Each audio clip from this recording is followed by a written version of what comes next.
This is in a supposedly built-up area where people are living, yet where were they?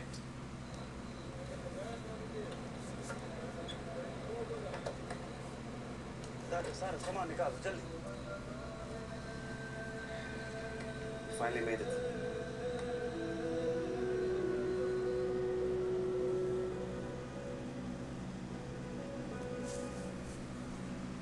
The next day, my plan was to speak to as many people as possible, many ordinary people as possible.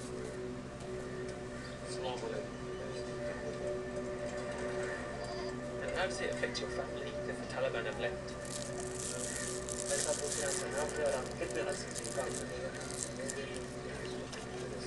Instantly, I was taken aback by the approachability of your average Afghan. You know, they knew I was a journalist. There was one woman I noticed and was wearing these really fancy high heels. She was wearing a burqa, but all you could see were her shoes. And we kind of followed her for a while, and she eventually went to a bazaar and she lifted her burqa for a second. Excuse me? Excuse me? Is it okay if I ask you some questions? She's frightened. Noshad then stepped in. She didn't speak English. And Noshad was asking her what life was like now, and she was talking about her family life. She was married and kids and everything, and we finally got onto the subject of the shoes.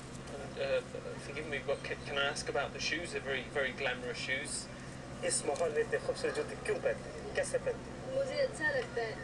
Her reply was that wearing a burqa, there's not much for a woman for her to show off.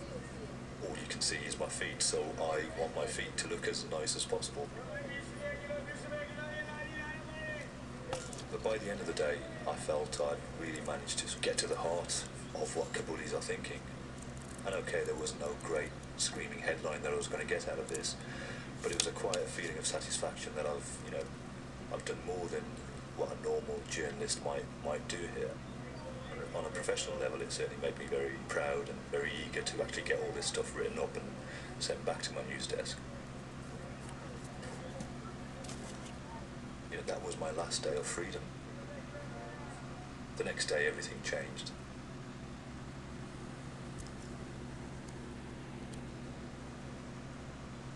Well, we had a pretty early start the next morning. We wanted to get back into Pakistan before nightfall. Noshad managed to find somebody with the right price, and you know, we seemed to be comfortable with it.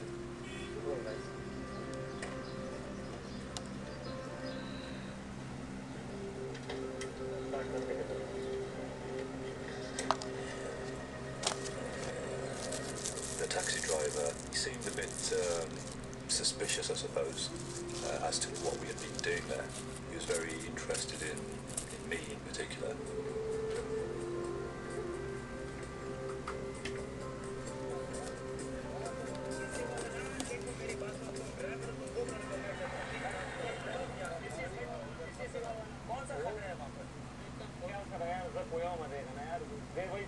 And then there was various exchanges between Noshad and the taxi driver, some of them quite heated by the end of it.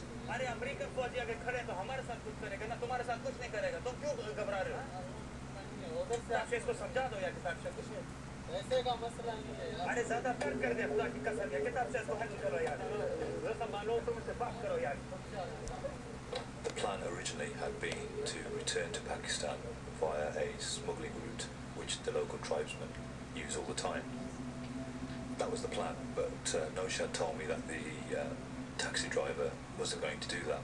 Even though this route is safe, this is unofficial route that we always think, and it's not a problem. Now if we go on the other side, then we can have a problem. But why? What's the problem? The taxi driver